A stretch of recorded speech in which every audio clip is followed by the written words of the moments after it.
नरोत्तमं देवीं सरस्वतीं व्यासं ततो जयमुदीरयेत्। नष्टप्रायेषु अभद्रेषु नित्यं भागवत सेवया भगवतीरुत्तमश्लोके भक्तिर्भवति नैष्टिकी।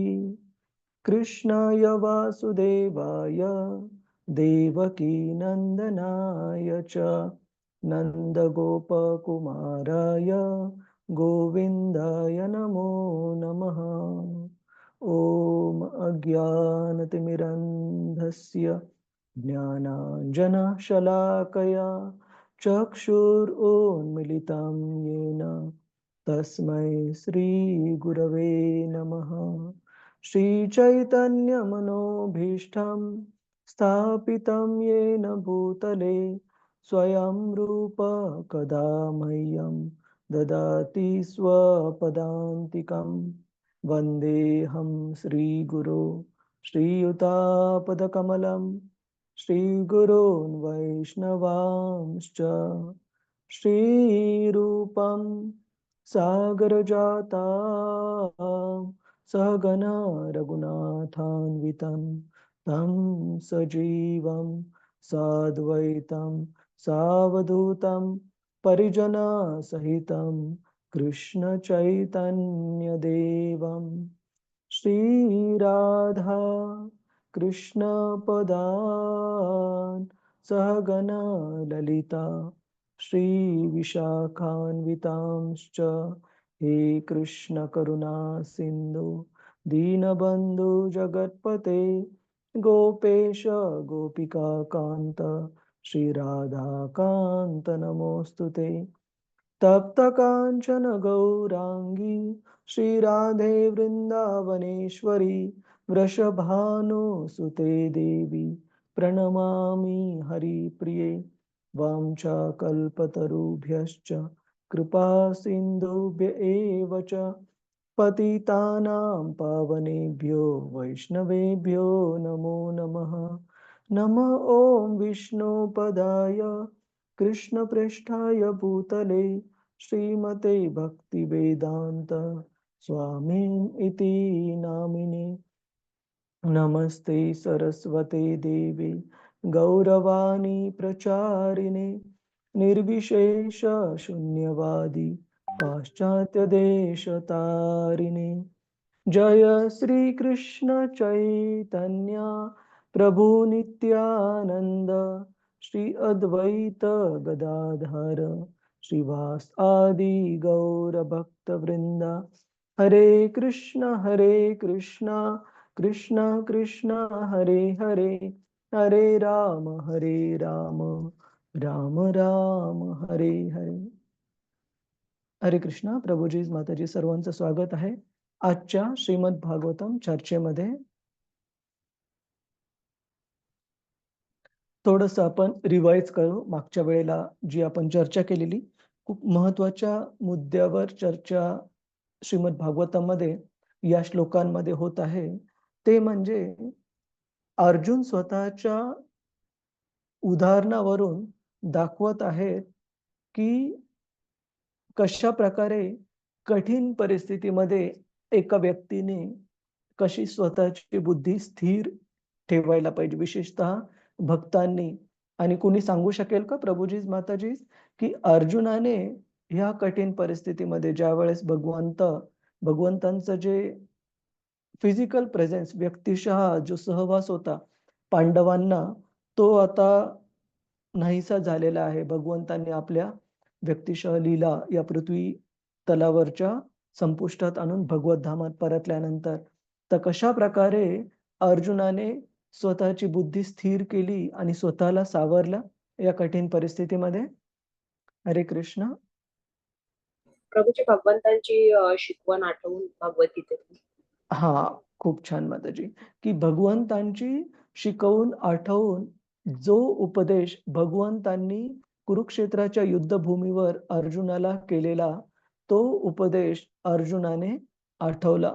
आणि आपण एक श्लोक मागे जाऊ, श्लोक क्रमांक 27 जिथे हा सेक्शन सुरू होतो, की कशा प्रकारे अर्जुनाने या कठीण परिस्थितीमध्ये स्वतःला सावरलं भगवंतांचं स्मरण करून, भगवंतांच्या उपदेशाचं स्मरण करून.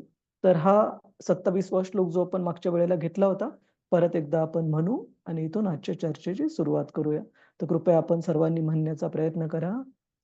देशकालार्थयुक्तानि देशकालार्थयुक्तानि देशकालार्थयुक्तानि ऋतापोपशमानि च कृतापोपशमानि च हरन्ति स्मरतश्चित्तम् हरन्ति हरन्ति स्मरचित्तम् स्मरचित्तम् गोविन्द भीतानि मे. गोविन्द गोविन्द भीतानि मे. भीतानि मे.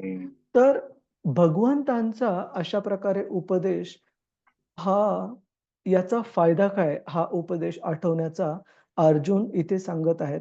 काय सांगत आहेत? देश कालार्थ युक्तानी, की भगवंतांच्या उपदेशाबद्दल आणि या भौतिक जगातल्या बाकीच्या ज्ञानामध्ये एक खूप मोठा फरक आहे. तो फरक हा आहे, की भगवंतांचा उपदेश हा कोणत्याही परिस्थितीमध्ये देश, काल, परत्वे आपण स्थळ, काळ आणि टाईम, प्लेस अँड सर्कमस्टन्सेस स्थळ, काळ, परत्वे जो फरक आहे, तो भगवंतांच्या उपदेशामध्ये जाणवत नाही. तो उपदेश 5,000 वर्षांपूर्वी जितका लागू होता, तितकाच आज पण लागू आहे आणि 5,000 वर्षांनंतर पण तो तितकाच लागू राहील. परंतु भौतिक जे विज्ञान आहे, भौतिक जे ज्ञान आहे, ते आपण बघतो, की स्थळ, काळ, पर्यत्वे त्याचा जे ॲप्लिकेबिलिटी आपल्याला आपण मराठीमध्ये काय म्हणतो प्रभुजीज, माताजीज? त्याचं जे ॲप्लिकेशन किंवा जे आहे आज ते बदलत राहतं. एक प्रभुजी परत सांगा. हरे कृष्ण. आवाज येत नाहीये प्रभुजी आपला व्यवस्थित मला. रतिरूपा माताजी तुम्ही ऐकलं का? उपयोजन. धन्यवाद प्रभुजी. की त्याचं जे उपयोजन आहे ते स्थळ, काळ, पर्यत्वे स्थिर राहत नाही भौतिक ज्ञानाचं. एक उदाहरण देतो मी आपल्याला. आपण भौतिक शास्त्रामध्ये 11वी-12वीला अभ्यास केलेला आहे. हेबल्स कॉन्स्टंट. हेबल नावाच्या एका शास्त्रज्ञाने एक फॉर्म्युल्यांच्या, गुणसूत्रांच्या माध्यमातून एक बनवलेला एक कॉन्स्टंट जो नंबर आहे. पण तो कॉन्स्टंटला म्हणायलाच कॉन्स्टंट आहे. पण तो वातावरणाच्या स्थितीप्रमाणे आपण कोणत्या वातावरणाच्या स्तरावर आहोत त्याप्रमाणे तो बदलत जातो. त्याचप्रमाणे गुरुत्वाकर्षणाचा जो फोर्स आहे, गुरुत्वाकर्षणाची जी शक्ती आहे, ती पण एक स्थिर मानली जाते. परंतु ती खरंच स्थिर आहे का? आकाशामध्ये काही अंतर वर गेल्यानंतर गुरुत्वाकर्षणाची जी शक्ती आहे, ते गुरुत्वाकर्षणाची शक्तीचा जो कॉन्स्टंट आहे, तो स्थिर नंबर राहत नाही, तो बदलतो. त्याचप्रमाणे पृथ्वीच्या समुद्र सपाटीच्या खूप खोलवर गेल्यानंतर, जसं पॅसिफिक ओशन जवळपास 11-11.5 किलोमीटर खोलवर आहे. तर अशा खोलीवर गेल्यानंतर पण गुरुत्वाकर्षणाचा जो कॉन्स्टंट आहे, तो स्थिर राहत नाही, तो बदलत राहतो. सांगण्याचा अर्थ असा, की भौतिक ज्ञान हे स्थळ, काल, पर्यत्वे स्थिर राहत नाही.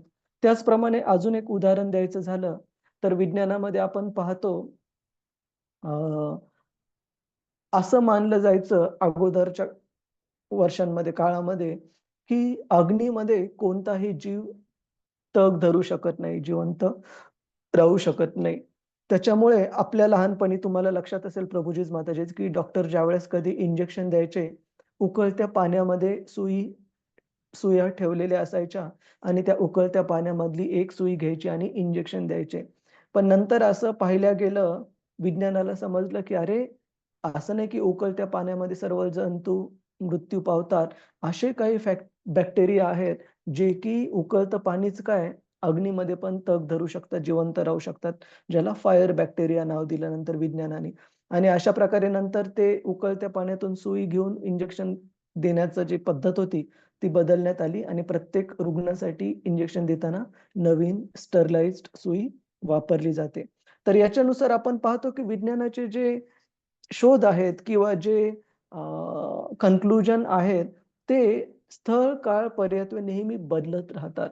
परंतु भगवद्गीतेमध्ये आपण पाहतो, देहिनोऽस्मिन् यथा देहे, की ज्याप्रमाणे एक मनुष्य एका बाल्य अवस्थेपासून युवा अवस्थेमध्ये जातो, युवा पासून वृद्धापकाळात जातो आणि वृद्धापकाळामध्ये ज्यावेळेस ते शरीर राहण्यायोग्य राहत नाही, त्यावेळेस ते शरीर बदलून जीव पुढचं शरीर स्वीकारतो आणि एका धीर व्यक्तीने अशा बदलाने खूप प्रभावित व्हायला नको. भगवद्गीता सांगते त्यांनी स्थिर राहायला पाहिजे, स्थितप्रज्ञ राहायला पाहिजे.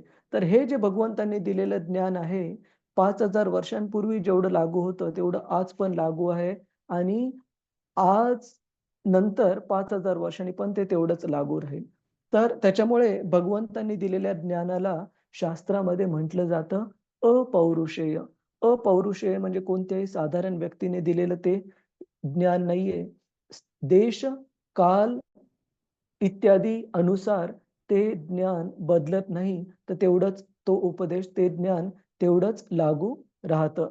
आणि अशा प्रकारे भगवंतांनी दिलेला उपदेश जो की देश, काल यांच्या पलीकडचा आहे, तो उपदेश प्राप्त केल्यानंतर त्याचा परिणाम काय होतो आपल्या हृदयामध्ये? ऋत उपशमानी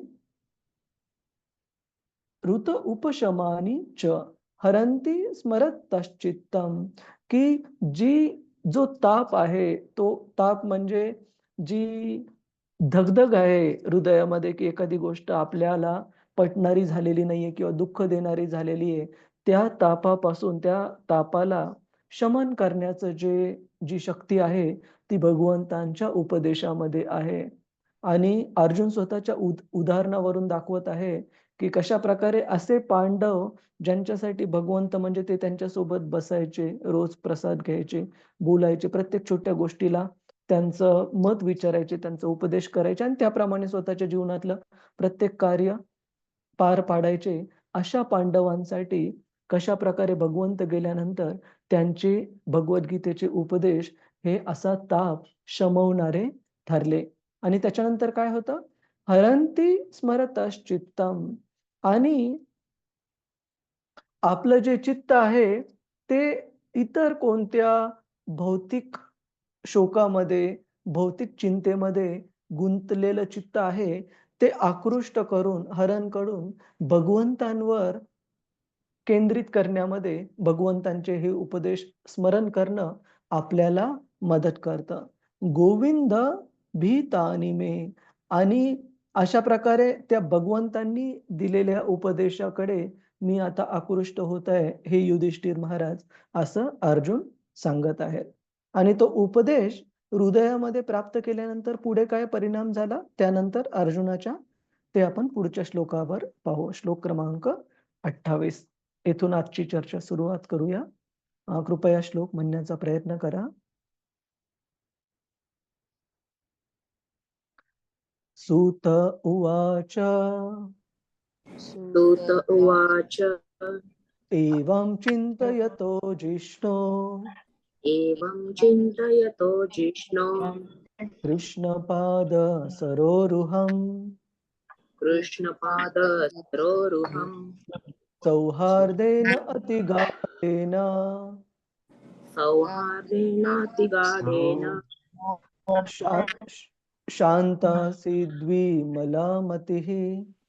शान्तासीद्विमला मतिः. हा पण श्लोक आपण मागच्या वेळेला घेतलेला हो ना रतिरूपा माताजी? हो हो हो प्रभूजी. तर याचं जस्ट थोडक्यात विवरण हे आहे, की अशा प्रकारे भगवंतांच्या उपदेशांवर चिंतन केल्यानंतर अर्जुनाचं जे चित्त आहे, ते भौतिक अडचणीतून किंवा भौतिक शोकातून निघून कुठे केंद्रित झालं? कृष्ण पाद सरोरुहम, की भगवंतांचे जे चरण कमळ जे एका कमळासारखे आहेत, सुंदर आहेत, त्या भगवंतांच्या चरण कमळावर अर्जुनाचं जे चित्त आहे ते तिथे केंद्रित झालं. सौहार्देन अति गाढेन, आणि जिव्हाळ्याच्या मैत्रीच्या भावामध्ये अतिशय गाढ अशा त्या भावामध्ये अर्जुनाला त्याचं मन शांत झालं आणि विमला मतीही, विमला म्हणजे जे काही दूषण होते चित्तामध्ये ते सर्व निघून जाऊन अर्जुनाचं चित्त शुद्ध झालं आणि भगवंतांच्या चरण कमळांवर केंद्रित झालं. आणि त्यानंतर पुढे काय होतं? श्लोक क्रमांक 29. वासुदेवांग्रि अनुध्यान वासुदेवांग्रि अनुध्यान परिब्रह्मीतरं हसा परिबृंहीतरं हसा भक्त्या निर्मतिता शेषा भक्त्या निर्मितभाषेश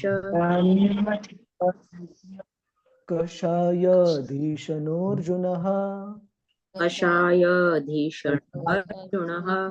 आणि पुढे काय झालं? अशा प्रकारे अर्जुनांनी ज्यावेळेस त्यांचं चित्त भगवंतांच्या चरण कमळांवर केंद्रित केलं, स्थिर केलं, त्यानंतर काय झालं?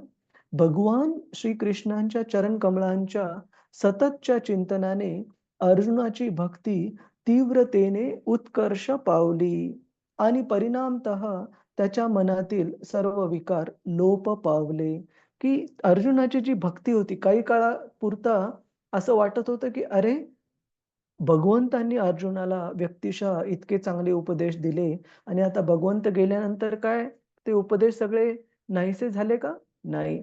त्या उपदेशांचं अर्जुनाने परत स्मरण करून, चिंतन करून अर्जुनाची जी भक्ती आहे, भक्ती म्हणजे भक्तिमय सेवा, की भगवंतांच्या सेवेमध्ये मी पुढे काय करायला पाहिजे आणि काय नाही करायला पाहिजे, ती जाणीव, तो साक्षात्कार अर्जुनाला प्राप्त झाला. भक्ती त्याची आणखी तीव्रतेने उत्कर्ष पावली आणि परिणामतः त्याच्या मनातील सर्व विकार म्हणजे त्याच्या मनामध्ये जे काही दुःखाच्या भावना होत्या, बरेचशा गोष्टी या त्याच्या आवडी अनुसार झालेल्या नव्हत्या. जसे की अर्जुन कृष्णांच्या 16,108 राण्यांना परत आणत असताना गवळ्यांच्या एका समूहाने जो हल्ला केलेला अर्जुन तो परतवून लावू शकला नाही आणि त्याचं जे शल अर्जुनाच्या हृदयामध्ये शलत होतं आणि कशा प्रकारे भगवंतांच्या सोबत त्यांच्या यदुकुळातील सर्व सदस्यांचा कशा प्रकारे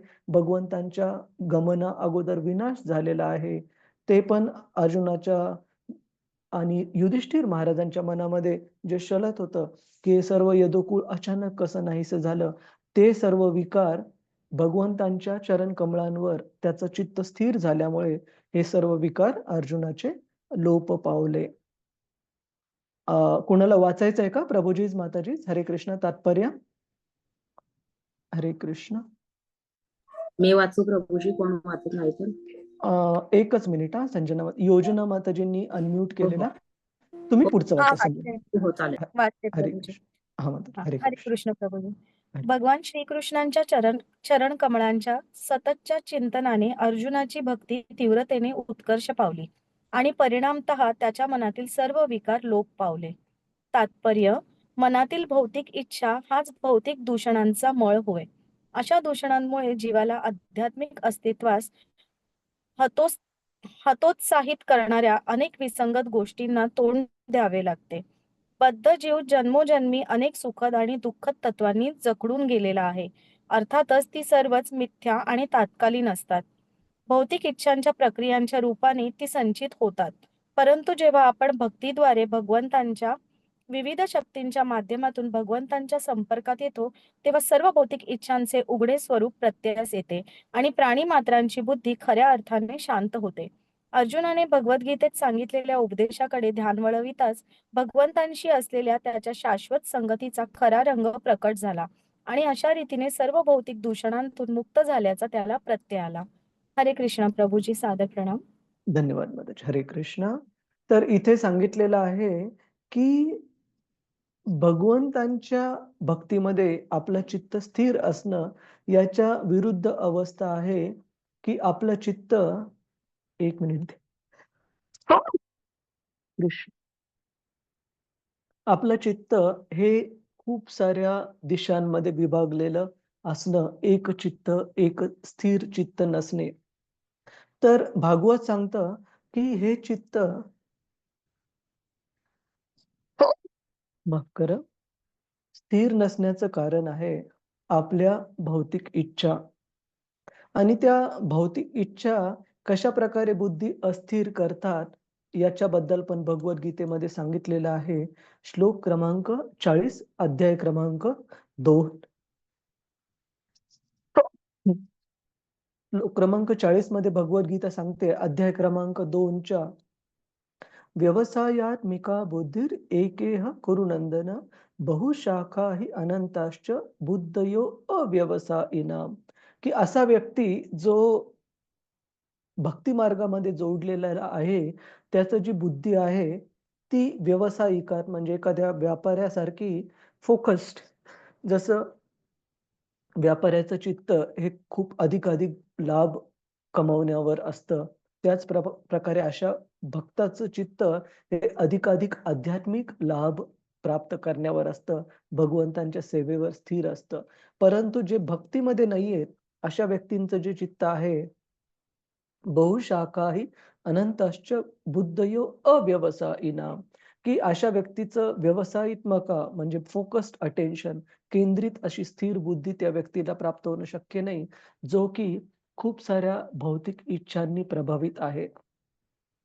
आणि श्रील प्रभुपादांनी सांगितलंय, की आध्यात्मिक जीवन, कृष्ण भावना आणि भौतिक उपभोग घेण्याची इच्छा, या 2 गोष्टी म्हणजे परस्पर विरोधी आहेत. कशाप्रकारे विरोधी आहेत?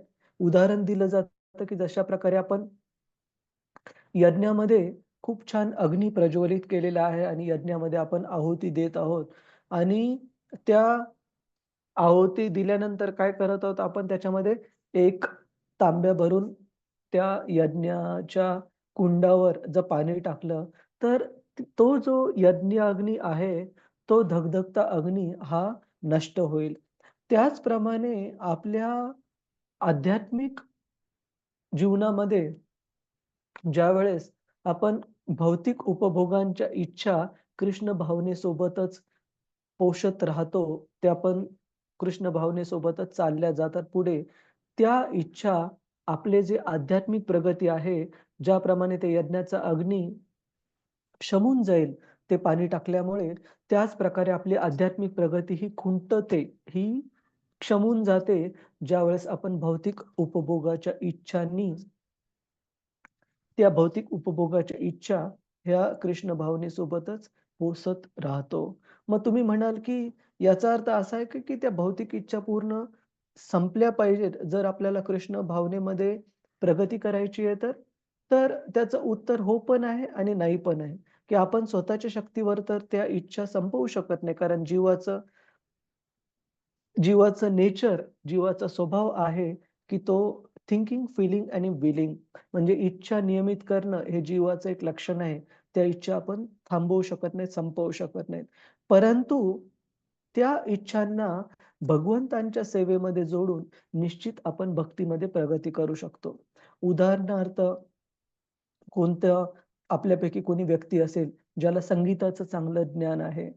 तर संगीताचं चांगलं ज्ञान असेल, तर बाकीच्या भौतिकवादी संगीतामध्ये स्वतःचं पूर्ण आयुष्य वेचण्यापेक्षा मे बी त्या संगीताच्या कलेचा उपयोग करा, भगवंतांच्या सुंदर कीर्तनामध्ये किंवा भगवंतांच्या नावाचा प्रचार-प्रसार करण्यामध्ये त्याचा उपयोग करा. किंवा कुणाला स्वयंपाक, पाककला चांगली जमत असेल, तर त्या व्यक्तीने केवळ आपल्या किंवा बाकीच्यांच्या इंद्रिय तृप्तीसाठी या पाककलेचा उपयोग न करता, भगवंतांचे इंद्रिय प्रसन्न करण्यासाठी त्यांना वेगवेगळे चांगले भोग बनवून अर्पण करा. किंवा कुणाला बुद्धी चांगली दिलेली आहे आणि अभ्यास करण्यामध्ये लक्ष लागतं, आवड आहे.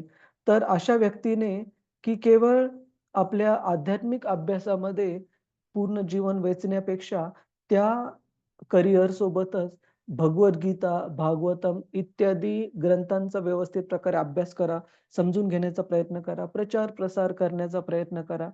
तर अशा प्रकारे कोणताच व्यक्ती म्हणू शकत नाही, की माझ्याकडे कोणताही गुण नाहीये जो मी भगवंतांच्या सेवेमध्ये अर्पण करू शकतो. जे काही भगवंतांच्या कृपेने आपल्याला प्राप्त झालेलं आहे, ते आपल्याला भगवंतांच्या सेवेमध्ये जर जोडलं, तर आपल्या भौतिक इच्छा या पूर्ण तऱ्हेने शुद्ध होतील. जसं की आपण ध्रुव महाराजांच्या बाबतीत झालेलं पाहतो. ध्रुव महाराजांची भौतिक इच्छा ह्या आपल्या कोणत्याही व्यक्तीच्या भौतिक इच्छेपेक्षा कितीतरी जास्त होती.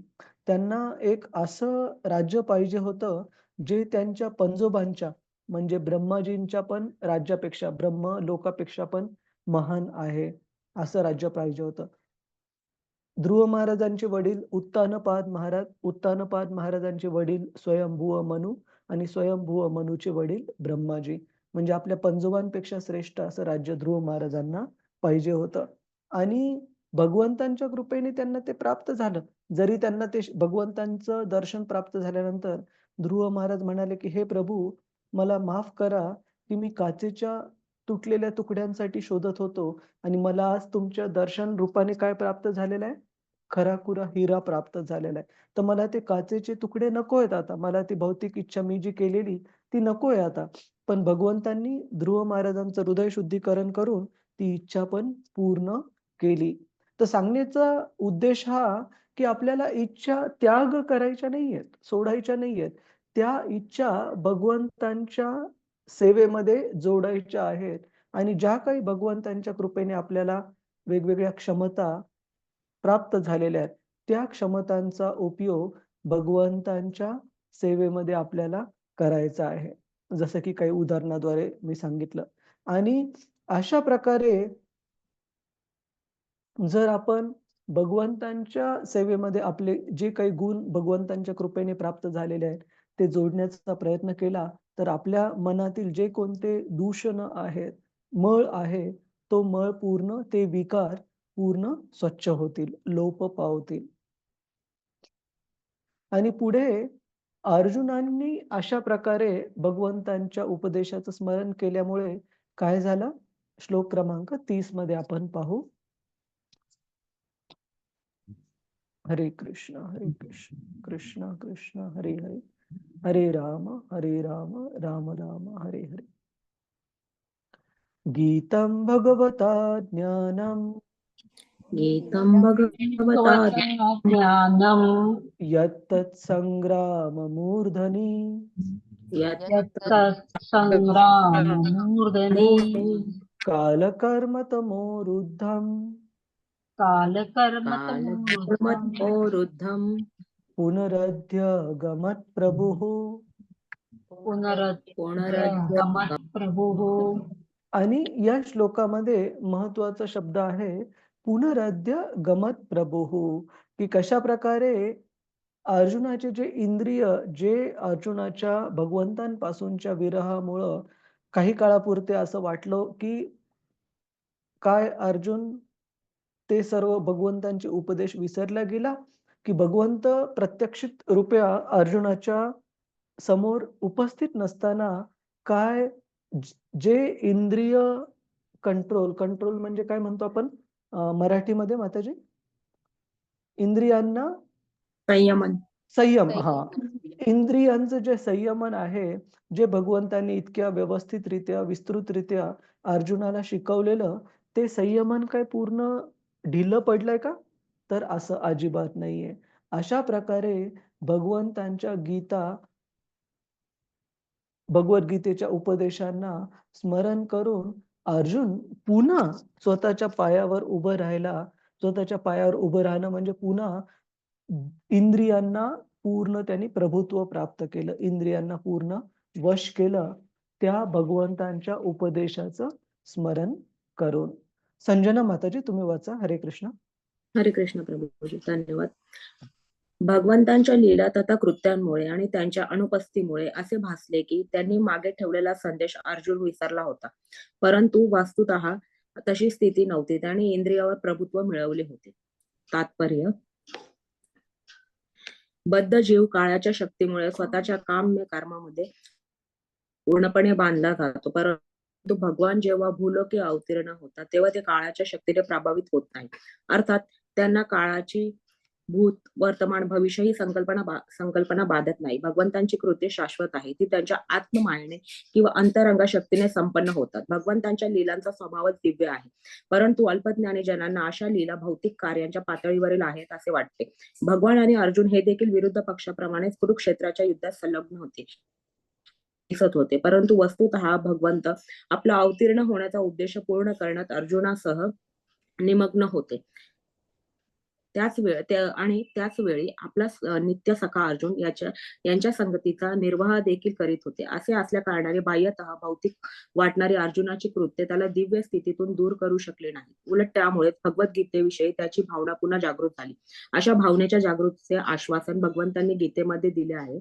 18.65 अध्याय 65 मनमना भव मद्भक्तो मद्याजी माम नमस्कुरु मामे वैश्यसी सत्यम ते प्रतिजाने प्रियो असी मे.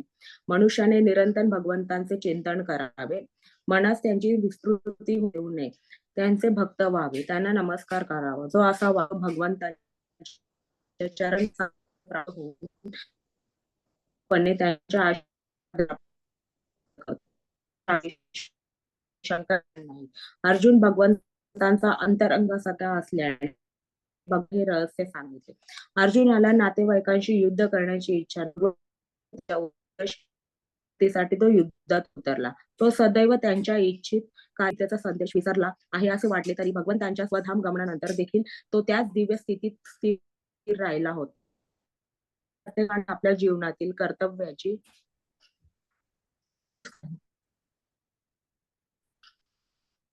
रतिरूपा माताजी, तुम्हाला आवाज व्यवस्थित येत होता का? नाही, आवाज ब्रेक हा, थोडासा. ठीक आहे, काय हरकत नाही. मी काही एक दोन जे ऐकू आले ते वाक्य सांगतो.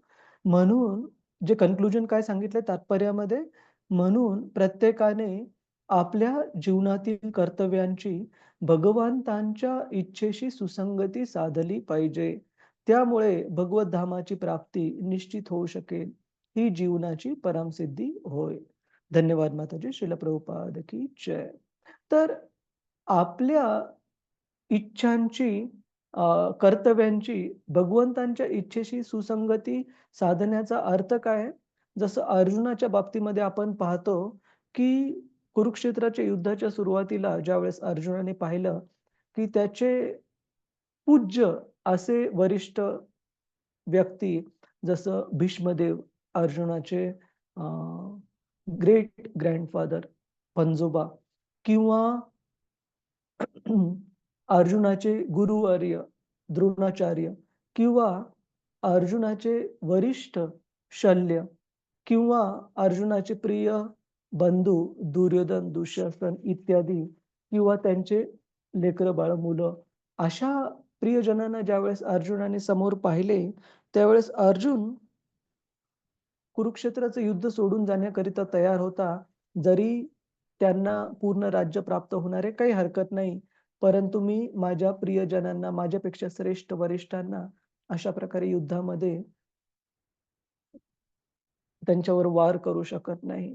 आणि अर्जुन हे इतके तत्वशील होते की अर्जुनाने सांगितलं, कृष्णा, त्यांच्यावर वार करून त्यांना मारणंच काय, की त्यांना असे माझ्यासाठी पूजनीय आहेत हे वरिष्ठ द्रोणाचार्य, भीष्म इत्यादी, ज्यांना की शब्दाने पण कधी मी दुःखवू शकत नाही किंवा त्यांच्या शब्दाच्या पण बाहेर जाऊ शकत नाही.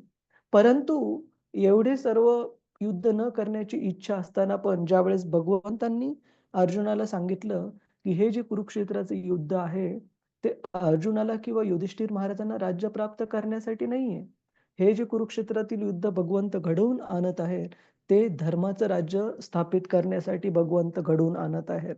आणि अर्जुन या युद्धामध्ये लढला काय किंवा न लढला काय, तो फक्त एक इन्स्ट्रुमेंट, तो फक्त एक साधन असेल भगवंतांचं हे प्रयोजन साध्य करण्याचा. कारण त्या कुरुक्षेत्रातील युद्धभूमीवरून हे जे कौरवांच्या बाजूचे जे व्यक्ती होते आणि पांडवांच्या पण बाजूची बहुतांश सेना आपण पाहतो, हे क्षत्रिय जिवंत परत जाणार नव्हते भगवंतांच्या इच्छेनुसार. विशेषतः कौरवांच्या बाजूने कारण होते की द्रौपदीचा भर सभेत झालेला अपमान आणि कौरवांच्या ह्या बऱ्याचशा महारथींनी त्यावेळेस ठेवलेली शांतता, त्याच्याविषयी विरोध न प्रकट करता. तर ज्यावेळेस भगवंतांनी तो पूर्ण उपदेश गीतेचा अर्जुनाला दिला, त्यावेळेस असं नाही की कृष्ण म्हणाले की मी तुला सांगितलेलं आहे, आता तो युद्ध कर. तरीही भगवद्गीतेच्या 18व्या अध्यायामध्ये भगवंत अर्जुनाला ती चॉईसला आपण मराठीमध्ये काय म्हणतो? हरे कृष्ण. पर्याय. पर्याय. हां, तो पर्याय अर्जुनाला देतात, की "हे अर्जुना, मला तुला जे ज्ञान सांगायचं होतं, ते मी तुला सांगितलेलं आहे. याच्यानंतर तुला जे योग्य वाटतं ते तू कर." की अर्जुन जर त्यावेळेस पण म्हटलं असतं, की मला युद्ध नाही करायचं, तर भगवंतांनी खुशीने त्याला जे काही करायचं त्याची परवानगी दिली असते. परंतु अर्जुन भगवंतांच्या प्रती पूर्णपणे समर्पित झाला आणि अर्जुनाने भगवंतांना सांगितले, की "करिष्ये वचनं तव." की तुम्ही सांगितलेले गोष्ट मी आपल्या सेवेमध्ये करणार आहे आणि तो युद्ध लढण्यासाठी तयार झाला. तर अशा प्रकारे भागवत सांगतं, गीता सांगते, की आपल्या जीवनातील जे वेगवेगळे आपले कर्तव्य आहेत, ते भगवंतांच्या इच्छेशी सुसंगत राहून जसं आपण मागच्या बऱ्याच वेळेला याच्यावर चर्चा केली आहे, की भगवंतांनी आपल्या काळजीमध्ये दिलेले जे काही जीव आहेत, त्यांचा व्यवस्थित सांभाळ करून त्यांना त्यांच्या आध्यात्मिक जीवनामध्ये चांगल्या प्रकारे सपोर्ट करून आणि प्रेरणा देऊन आध्यात्मिक प्रगतीसाठी आपण कशाप्रकारे भगवंतांची सेवा करू शकतो. आणि भगवंतांची सेवा करण्याच्या 4 सोप्या विधी, 4 सोपे मार्ग भगवद्गीतेमध्ये भगवंत स्वतः सांगतात आणि हा श्लोक 2दा येतो भगवद्गीतेमध्ये. एकदा 18व्या अध्यायामध्ये 65वा श्लोक म्हणजे सर्व धर्मान् परित्यज्यच्या जस्ट अगोदर हा श्लोक येत आहे. आणि 9वा अध्याय ज्याला की राजविद्या, द मोस्ट कॉन्फिडेन्शियल नॉलेज, सर्वात गुह्य असं ज्ञान म्हटलेलं आहे. त्या अध्यायामध्ये पण 34वा श्लोक हा सेम श्लोक येतो. तर याच्यामध्ये 4 वेगवेगळ्या गोष्टी कोणत्या करायला सांगितल्या आहेत भक्त बनवून भगवंतांना प्राप्त करण्यासाठी? मन मना भव, की आपलं जे मन आहे ते भगवंतांवर केंद्रित कर हे अर्जुन. मद्भक्तो, मद्भक्तो म्हणजे भगवंतांची भक्ती कर. मद्याजी, मद्याजी म्हणजे भगवंतांची पूजा कर, अर्च विग्रहांची पूजा कर आणि नमस्कुरू, नमस्कुरू म्हणजे भगवंतांना आपले प्रणाम अर्पण कर, सादर प्रणाम अर्पण कर.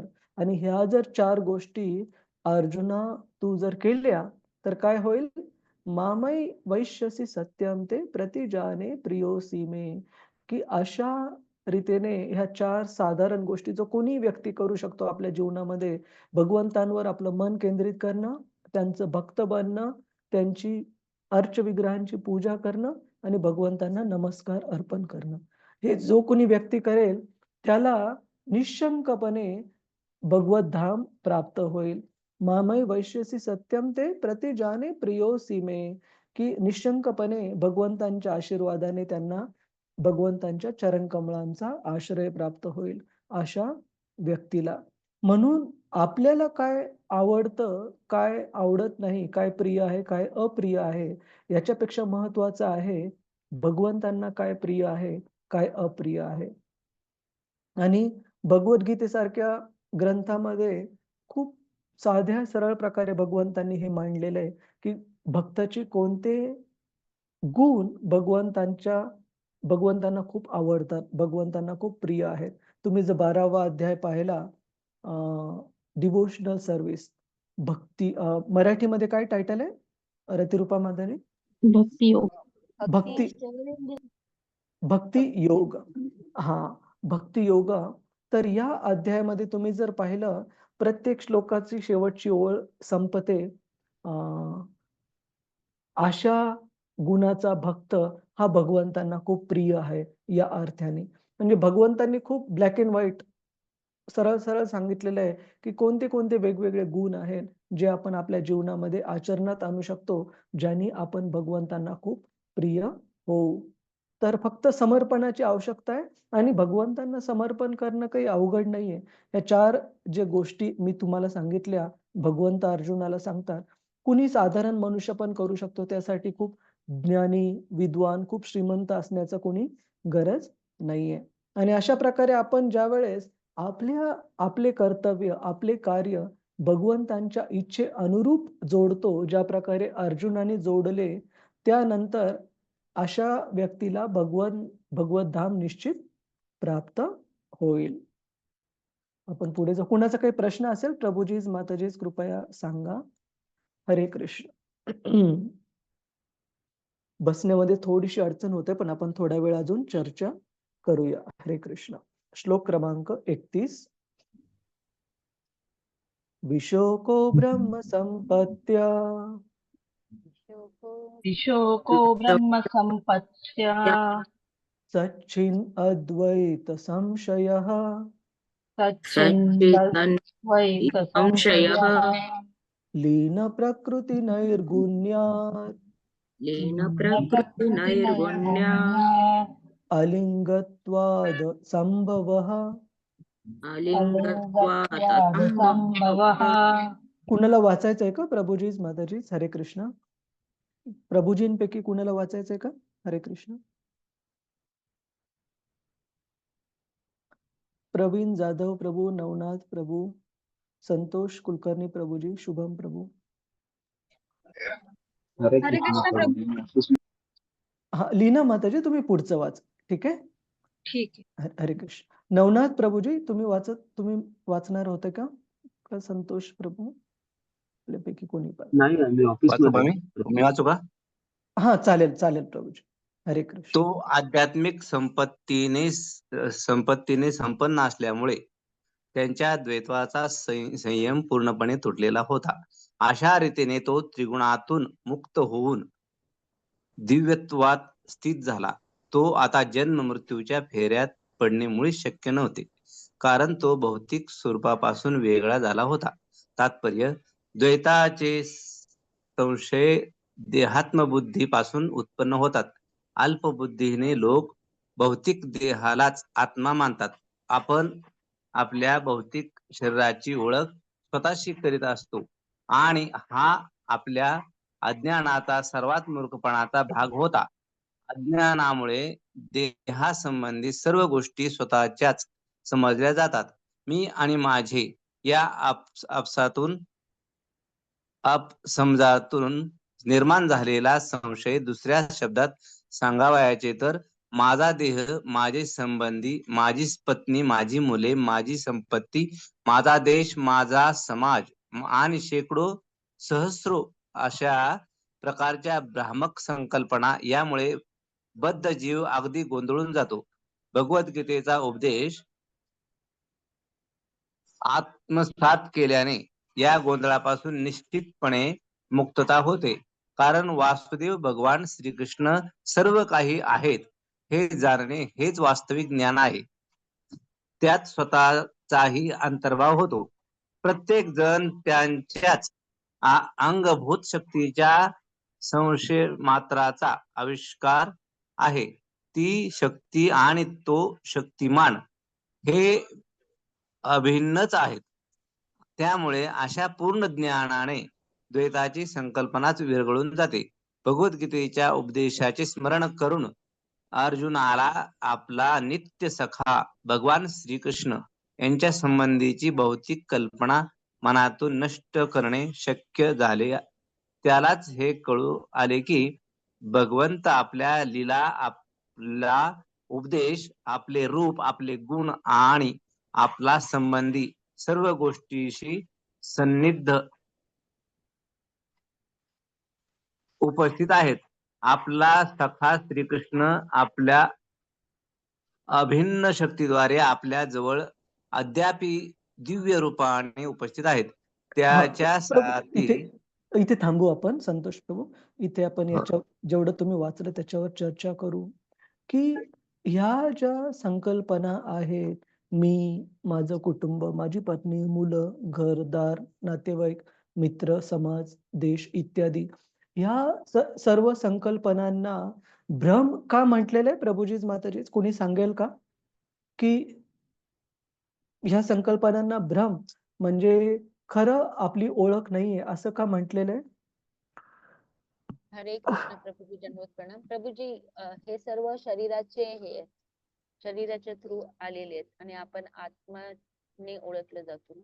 हां, खूप छान माताजी, की हे सर्व जे संबंध आहेत ते आपल्या शरीराच्या आधारावर आहेत आणि जे की बदलत राहतं, परंतु आत्मा हा शाश्वत आहे.